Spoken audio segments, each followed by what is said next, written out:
अस्सलाम वालेकुम students, concept clear now के प्लेटफॉर्म से मैं हूं जाहिद इकबाल, आपको अपने चैनल पे वेलकम करता हूं। उम्मीद है आप सब खैरियत से होंगे, लाइफ को एंजॉय कर रहे होंगे और अपनी स्टडी को भी साथ साथ टाइम दे रहे होंगे। हमारा आज का टॉपिक है टाइप्स ऑफ मैग्नेटिक मटेरियल्स। तो स्टूडेंट्स, मैग्नेटिक मटेरियल्स की बात हो रही है, ऐसे मटेरियल की बात हो रही है जो पहले मैग्नेट नहीं था। अब आपने उसके ऊपर एक अप्लाइड फोर्स लगानी है और उसको मैग्नेट बनाना है। मैग्नेट बनने से पहले ये कोई भी पार्टिकल थे या मटेरियल था, अब आपने उसके ऊपर एक एक्सटर्नल फोर्स लगानी है और एक्सटर्नल फोर्स जब इसके ऊपर अप्लाई होगी उसके बाद आया कि ये मैग्नेटिक प्रॉपर्टीज अटेन करेगा कि नहीं करेगा। स्टूडेंट्स, तीन किस्म के मटेरियल होते हैं जिनके ऊपर जब मैग्नेटिक फील्ड डाली जाए तो वो अलग अलग बिहेवियर शो करते हैं। एक होते हैं डायमैग्नेटिक मटेरियल्स, एक पैरामैग्नेटिक मटेरियल्स और एक फेरोमैग्नेटिक मटेरियल्स। तो स्टूडेंट्स, वीडियो का बाकायदा आगाज करने से पहले आप सब दोस्तों से रिक्वेस्ट है, चैनल को सब्सक्राइब करें। स्पेशली जो new viewers, new commerce channel पे आ रहे हैं, चैनल को लाजमी सब्सक्राइब करें, वीडियो को वॉच करके लाइक करें, दोस्तों के साथ शेयर करें और बेल आइकन घंटी के बटन को लाजमी दबाएं ताकि मेरी नई आने वाली नोटिफिकेशन वीडियोस और टॉपिक जो ही मैं अपलोड करूं टाइमली आपके पास पहुंच जाए और आपको किसी किस्म की परेशानी का सामना न करना पड़े। वीडियो का बाकायदा आगाज करते हैं। टाइप्स ऑफ मैग्नेटिक मटेरियल्स कहता है, on the basis of behaviour of materials to the applied external magnetic field. किसी भी मटेरियल के ऊपर जब आप एक्सटर्नल मैग्नेटिक फील्ड अप्लाई करेंगे तो उनका बिहेवियर इस मैग्नेटिक फील्ड के साथ कैसा रहेगा, उस बिहेवियर की वजह से they are classified into three types. इनको तीन टाइप्स में क्लासिफाइड कर दिया गया है, दर्जा बंदी कर दी गई है। That is diamagnetic, paramagnetic and ferromagnetic materials. तो ये तीन किस्म की मटेरियल है, एक डायमैग्नेटिक है, एक पैरामैग्नेटिक है और फेरोमैग्नेटिक मटेरियल है। तो स्टूडेंट, इनको थोड़ी डिटेल से पढ़ते हैं। सबसे पहले डायमैग्नेटिक मटेरियल्स। कोई भी एटम होता है उसके अंदर इलेक्ट्रॉन्स होते हैं और बेसिकली इलेक्ट्रॉन्स का जो स्पिन और ऑर्बिटल मोशन होता है उसकी वजह से उसके अंदर मैग्नेटिक फील्ड जनरेट होती है। तो स्टूडेंट्स, दो किस्म के मोशन हो गए इलेक्ट्रॉन्स के। पहला मोशन ऑर्बिटल और दूसरा हो गया स्पिन। तो स्टूडेंट्स, ऑर्बिटल मोशन वो होता है जो किसी मैसिव बॉडी के गिर्द चक्कर लगाते हैं। इस सूरत में मैसिव बॉडी कौन सी होगी? न्यूक्लियस होगा, जिसमें प्रोटॉन्स और न्यूट्रॉन्स मौजूद होते हैं। ये हो गया न्यूक्लियस और न्यूक्लियस के गिर्द इलेक्ट्रॉन ऐसे चक्कर लगा रहा होता है। ये हो गया इसका ऑर्बिटल मोशन कि लेट्स सपोज इलेक्ट्रॉन इस डायरेक्शन में चक्कर लगा रहा है। दूसरा होता है स्पिन मोशन। स्पिन मोशन का मतलब ये होता है कि अपने एक्सिस के गिर्द घूमना। जैसे एक स्पिनर होता है ना, बॉल कराता है तो बॉल ऐसे घूमती घूमती जाती है। वो बॉल जो ऐसे घूम रही होती है, अब ये एक न्यूक्लियस के गिर्द नहीं घूम रही, ये अपने एक्सिस के गिर्द घूम रही है। जैसे जमीन है, जमीन दो किस्म के चक्कर लगा रही है। एक सूरज के गिर्द घूम रही है, वो उसका ऑर्बिटल मोशन है, सूरज के गिर्द ऑर्बिट कर रही है। दूसरा उसका स्पिन मोशन है जिसकी वजह से दिन और रात बनते हैं, वो अपने एक्सिस के गिर्द घूमती है। लेट्स सपोज ये जमीन है, ये इसका एक्सिस है, अपने एक्सिस के गिर्द ऐसे घूम रही होती है। एक ये मोशन हो गया। दूसरा समझ लें ये सूरज है तो ये मोशन हो गया। एक मोशन ये सूरज के गिर्द कर रही है और एक मोशन अपने एक्सिस के गिर्द कर रही है। तो जो सूरज के गिर्द कर रही है वो ऑर्बिटल मोशन है और जो अपने एक्सिस के गिर्द कर रही है वो स्पिन मोशन है। इसी तरह इलेक्ट्रॉन्स भी दो किस्म के मोशन करते हैं। एक ऑर्बिटल मोशन होता है जो कि न्यूक्लियस के गिर्द करता है, एक स्पिन मोशन होता है जो अपने एक्सिस के गिर्द घूमता है। अब ये दो मोशन बेसिकली किसी भी इलेक्ट्रॉन को मैग्नेटाइज करने में या तो रुकावट डालते हैं या उसको सपोर्ट करते हैं। तो स्टूडेंट्स, सबसे पहले आता है डायमैग्नेटिक। क्योंकि इलेक्ट्रॉन्स न्यूक्लियस के गिर्द भी घूम रहे होते हैं और अपने गिर्द भी घूम रहे होते हैं। तो जब दो इलेक्ट्रॉन्स होते हैं, एक इलेक्ट्रॉन ऐसे घूम रहा होता है ऑर्बिटल मोशन और एक ऐसे कर रहा होता है, रुकावट कर देता है, उसको रोक देता है ऐसे आके, और एक इलेक्ट्रॉन ऐसे आ रहा होता है, दूसरा इलेक्ट्रॉन ऐसे आके इसको रोक देता है। इट मीन्स कि इन्होंने एक दूसरे की फोर्स को कैंसिल कर दिया। अब ये नेट फोर्स क्या होगी? जीरो होगी। जब एक इलेक्ट्रॉन की दूसरे इलेक्ट्रॉन के साथ इंटरेक्शन होती है तो उस दौरान वो दो किस्म के मोशन कर रहे होते हैं, एक ऑर्बिटल और एक स्पिन मोशन। अब ऑर्बिटल मोशन की वजह से या स्पिन मोशन की वजह से उनकी जो नेट फोर्स है अगर जीरो हो जाए, इट मीन्स कि आप उनके ऊपर अप्लाइड फोर्स लगाएंगे भी तो वो किसी काम की नहीं होगी, क्योंकि वो एक दूसरे को कैंसिल कर रहे हैं। बाहर से एक फोर्स लगाते भी हैं तो वो एक दूसरे के साथ लड़ते रहेंगे। दो बंदे आपस में लड़ रहे हैं और आप उनको छुड़ा रहे हैं, आप जोर लगाई जा रहे हैं, वो फिर लड़ रहे हैं, आप थोड़ा सा उनको धकेलते हैं, फिर वो लड़ पड़ते हैं। उनकी नेट फोर्स जीरो हो गई है, एक दूसरे के साथ लड़े जा रहे हैं। जो अप्लाइड फोर्स है, जो एक्सटर्नल फोर्स आप उनके ऊपर डाल रहे हैं, वो उनके ऊपर असर ही नहीं कर रही। वो चूंकि आपस में लड़ी जा रहे हैं, एक दूसरे के साथ लड़ी जा रहे हैं, इस फोर्स का उनके ऊपर कोई असर नहीं हो रहा। इट मीन्स कि वो डायमैग्नेटिक है। उस सूरत में क्या हो गया? ये आपस में इनकी नेट फोर्स जीरो होगी। जब एक्सटर्नल फील्ड डाली इनके ऊपर, इस फील्ड की डायरेक्शन में जाने के बजाय लड़ते हुए आगे जा रहे हैं। ये देखें, एक दूसरे के साथ लड़ाई करते हुए इस फील्ड की डायरेक्शन में जा रहे हैं। जो ही इस एक्सटर्नल फील्ड को आप रिमूव करेंगे ये फिर लड़ने शुरू हो जाएंगे। जो ही आप हटेंगे पीछे होंगे तो ये आपस में फिर लड़ पड़ेंगे। इट मींस जो ही एक्सटर्नल फील्ड रिमूव होगी ये मैग्नेटिक प्रॉपर्टी अटेन नहीं करेंगे, वैसे के वैसे रह जाएंगे। कहता है material in which the spin and orbital motion of electrons are so oriented that they cancel each others effect and the net magnetic field at a single atom level become. ऐसे मटेरियल्स जिनके electrons की orbital और spin motion इतना ज्यादा oriented हो जाए, इतना ज्यादा जाहिर हो जाए कि वो एक दूसरे के मुखालिफ हो जाए, एक दूसरे के मुकाबले में आ जाए, कि उनकी नेट फोर्स जीरो हो जाए। एक इधर से धकेल रहा है, एक उधर से धकेल रहा है, तो नेट फोर्स जीरो हो जाएगी। तो अपने गिर्द किसी किस्म की मैग्नेटिक फील्ड नहीं बनाएंगे सिंगल एटम लेवल पे। अब ये सिंगल एटम है, ये भी एक सिंगल एटम है। अब इनके लेवल पे नेट फोर्स जीरो होगी, इधर भी जीरो होगी। इट मीन इनकी जो नेट फोर्स है, नेट मैग्नेटिक फील्ड है, वो जीरो हो गई है। Such materials are called diamagnetic materials. इन मटेरियल्स को डायमैग्नेटिक मटेरियल्स कहते हैं क्योंकि दो मैग्नेटिक्स आपस में टकरा रहे हैं।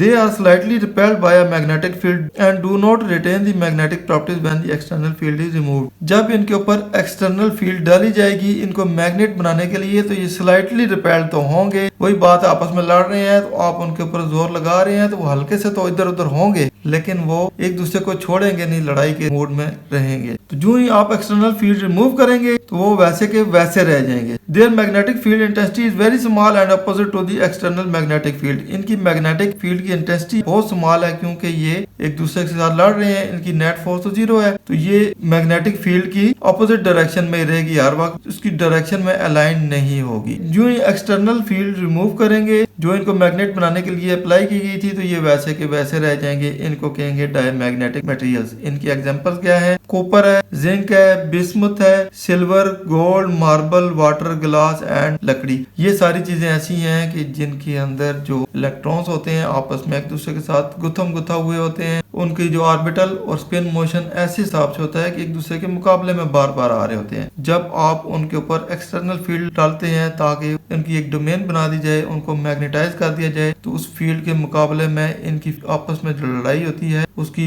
जो डायरेक्शन होती है वो थोड़ी सी डिफरेंट होती है। तो ये उस फील्ड की डायरेक्शन में ऐसे नहीं चलते बल्कि थोड़ा सा ऐसे इसको रास्ते में अपोज कर रहे होते हैं। जो ही एक्सटर्नल फील्ड रिमूव करेंगे ये फिर ऐसे लड़ने शुरू हो जाएंगे। तो इस वजह से ये मैग्नेटाइज नहीं हो सकते। इनको कहते हैं डायमैग्नेटिक मटेरियल्स। इसके बाद आता है पैरामैग्नेटिक मटेरियल्स। अब ऐसे मटेरियल जिनकी आपस में लड़ाई तो हो रही है लेकिन इतनी ज्यादा लड़ाई नहीं हो रही कि उनकी नेट फोर्स जीरो हो जाए। It means net force zero से ऊपर है, जीरो नहीं है, 1 2 3 कुछ भी हो सकती है। आपस में लड़ाई थोड़ी बहुत तो कर रहे हैं लेकिन इनकी डायरेक्शन और मैग्नेटिक फील्ड ऐसे चल रही है। ये तो बिल्कुल ही एक दूसरे के मुकाबले में थे ना, वो ऐसे ऐसे जा रहे हैं। जब उनके ऊपर एक्सटर्नल फील्ड लगाएंगे तो ये कुछ हद तक एक्सटर्नल फील्ड की डायरेक्शन में चल पड़ेंगे, बिल्कुल सीधे नहीं चलेंगे, ऐसे ऐसे चलेंगे। इट मींस कि इन्होंने थोड़ा सा मैग्नेटिक फील्ड को रिस्पांस दिया, उनकी थोड़ी सी इज्जत की और उसकी डायरेक्शन में चल पड़े, थोड़ी सी डोमेन इनकी सीधी होगी। लेकिन जो ही एक्सटर्नल फील्ड रिमूव करेंगे थोड़ी सी मैग्नेटिक प्रॉपर्टीज इनके अंदर आएंगी लेकिन ये बिल्कुल अलाइन नहीं होंगे, फिर भी ऐसे ऐसे जाएंगे। तो इनके अंदर कुछ मैग्नेटिक प्रॉपर्टीज रह जाएंगी एक्सटर्नल फील्ड को छोड़ने के बाद, लेकिन बिल्कुल मैग्नेट नहीं बनेंगे। समझ लें कि ये सेमी मैग्नेटिक बन जाएंगे। कहता है materials which have electrons whose spin and orbital axis cannot completely cancel each other in spite of it they add up their magnetic field are called paramagnetic materials। ऐसे मैग्नेटिक मटेरियल जिनका orbital और spin motion इस हिसाब से हो कि एक दूसरे की फोर्स को कंप्लीटली कैंसिल ना कर सके, नेट फोर्स जीरो ना हो, उससे ज्यादा हो। वो नेट फोर्स को जीरो नहीं कर सकेंगे बल्कि अपनी तरफ से भी थोड़ी सी फोर्स इसके अंदर ऐड कर देंगे। जो ही एक्सटर्नल फील्ड इनके ऊपर पड़ेगी तो वो इसकी डायरेक्शन में चल पड़ेंगे। इन मटेरियल को क्या कहते हैं? Paramagnetic materials. On the application of external magnetic field they align themselves in the direction of applied field and hence the material is favourably magnetised. तो जब इनके ऊपर एक्सटर्नल फील्ड पड़ेगी तो ये उसकी डायरेक्शन में तकरीबन चल पड़ेंगे और उसकी प्रॉपर्टीज अटेन कर लेंगे जब तक फील्ड इनके ऊपर पड़ी हुई है, और थोड़ी बहुत मैग्नेटिक फील्ड अटेन कर लेंगे। They experience weak attraction to magnet. अब इनके अंदर जो मैग्नेटिक प्रॉपर्टीज होगी इनकी अट्रैक्शन थोड़ी सी वीक होगी इनके मुकाबले में। ये पढ़ेंगे तो आपको क्लियर हो जाएगा। समझ लें कि ये सेमी मैग्नेटिक बन जाएंगे। इनकी मैग्नेटिक प्रॉपर्टीज वीक होंगी, बहुत स्ट्रॉन्ग नहीं होंगी। ये तो बने ही नहीं थे ना, ये बने हैं लेकिन वीक बने हैं। Their magnetic field intensity is small and along the direction of external magnetic field. अब इनकी मैग्नेटिक फील्ड की इंटेंसिटी स्मॉल है लेकिन इसकी डायरेक्शन में है जो कि एक्सटर्नल फील्ड इनके ऊपर आपने डाली है। Example of paramagnetic materials are tungsten, aluminium, lithium and sodium etcetera. ये चीजें आपको याद करनी पड़ेंगी।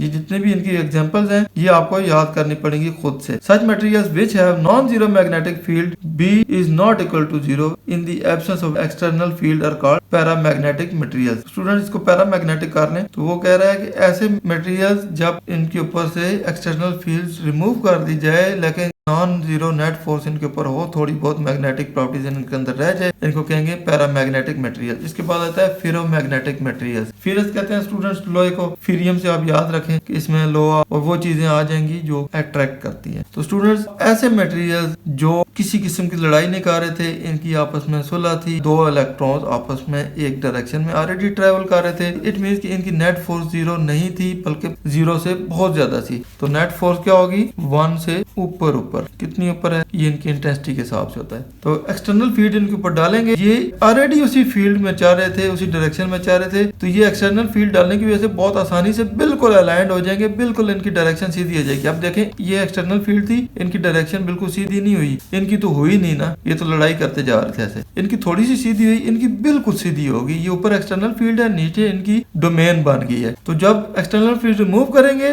तब भी ये इसी डायरेक्शन में जाते रहेंगे। इट मींस इनके अंदर परमानेंट मैग्नेट की प्रॉपर्टीज रिटेन हो जाएंगी और हमेशा इनके अंदर रह जाएंगी। Material which have a net magnetism at the atomic level even in the absence of external magnetic field are called ferromagnetic materials. ऐसे एटम्स जिनके इलेक्ट्रॉन्स के अंदर नेट फोर्स होती है वो जीरो ना हो, ज्यादा हो, इवन के एब्सेंस ऑफ एक्सटर्नल फील्ड, तो उनको कहेंगे ये फेरोमैग्नेटिक मटेरियल है। When placed in external field, जब एक्सटर्नल फील्ड के अंदर प्लेस कर दिए जाएंगे, these materials are strongly magnetized in a direction parallel to the applied field and hence they are strongly attracted to a magnet। तो ये क्या करेंगे, जिस डायरेक्शन में एक्सटर्नल फील्ड थी उसी डायरेक्शन में चल पड़ेंगे और स्ट्रॉन्ग मैग्नेटिक फील्ड अटेन कर लेंगे। They retain their magnetism even after removal of applied magnetic field। Applied magnetic field आप जो ही हटा देंगे, एक्सटर्नल फील्ड हटा देंगे, फिर भी ये अपनी प्रॉपर्टीज रिटेन करके रखेंगे, यानी कि इनके अंदर वो प्रॉपर्टीज रह जाएंगी। Their magnetic field intensity is very large। अब इनकी मैग्नेटिक फील्ड की इंटेंसिटी बहुत ज्यादा हो जाएगी and along the direction of external magnetic field, और उस एक्सटर्नल मैग्नेटिक फील्ड की डायरेक्शन में हो जाएगी जो आपने इसके ऊपर डाली थी। Example of this magnetic materials include iron, cobalt, nickel and some metallic alloys. तो इसकी मिसाल आयरन, कोबाल्ट, निकल और कुछ मेटालिक अलॉयज हैं। तो स्टूडेंट्स ये था हमारा आज का टॉपिक जिसमें हमने टाइप्स ऑफ मैग्नेटिक मटेरियल्स के बारे में पढ़ा। 3 किस्म की मैग्नेटिक मटेरियल्स होती हैं। बेसिकली उनके जो इलेक्ट्रॉन्स होते हैं उनकी जो ओरिएंटेशन होती है, ओरिएंटेशन में 2 चीजें आ जाती हैं, एक उसका ऑर्बिटल मोशन, दूसरा उसका स्पिन मोशन। वो 2 इलेक्ट्रॉन्स की आपस में इस हिसाब से आ जाए कि वो एक दूसरे के मुकाबले में आ जाएं तो वो होंगे डायमैग्नेटिक मटेरियल्स, कि उनके अंदर 2 डाई किस्म की मैग्नेटिक मटेरियल है, एक का मुंह इधर है, एक का मुंह उधर है। उनके ऊपर एक्सटर्नल फील्ड डालेंगे तो वो कभी मैग्नेटिक मटेरियल नहीं बनेंगे। लेकिन जो पैरामैग्नेटिक मटेरियल्स होते हैं उनकी आपस में थोड़ी बहुत लड़ाई होती है लेकिन एक डायरेक्शन में होते हैं। जो ही एक्सटर्नल फील्ड डालते हैं वो उस डायरेक्शन में चल पड़ते हैं, बिल्कुल उस डायरेक्शन में चलते स्लाइटली चेंज होते हैं लेकिन उनके अंदर कुछ ना कुछ मैग्नेटिक प्रॉपर्टीज आ जाती हैं। फिर वो मैग्नेटिक मटेरियल्स वो होते हैं जिनके अंदर ऑलरेडी ये प्रॉपर्टीज मौजूद होती हैं कि उनके एटम्स की जो इलेक्ट्रॉन्स हैं ऑलरेडी अलाइंड होते हैं, कोई लड़ाई नहीं होती, आपस में एक ही डायरेक्शन में चल रहे होते हैं। जिनके ऊपर एक्सटर्नल फील्ड डालते हैं वो बिल्कुल अलाइंड हो जाते हैं, उनकी डोमेन बिल्कुल सीधी हो जाती है, उस डायरेक्शन में हो जाती है। जो ही उस एक्सटर्नल फील्ड को आप रिमूव करते हैं वो उसी डायरेक्शन में चलते रहते हैं और हमेशा के लिए ये प्रॉपर्टीज अपने अंदर रिटेन कर लेते हैं। तो स्टूडेंट्स उम्मीद है आपके सारे कंसेप्ट क्लियर हो गए होंगे, बहुत कुछ सीखने को मिला होगा। वीडियो पसंद आए इसको लाइक, दोस्तों के साथ शेयर करें और जाहिद इकबाल को दुआ में याद रखें। इंशाल्लाह नेक्स्ट इन्फॉर्मेटिव वीडियो के साथ जल्द ही आपकी खिदमत में हाजिर होंगे। तब तक इजाजत दीजिए, अल्लाह हाफिज।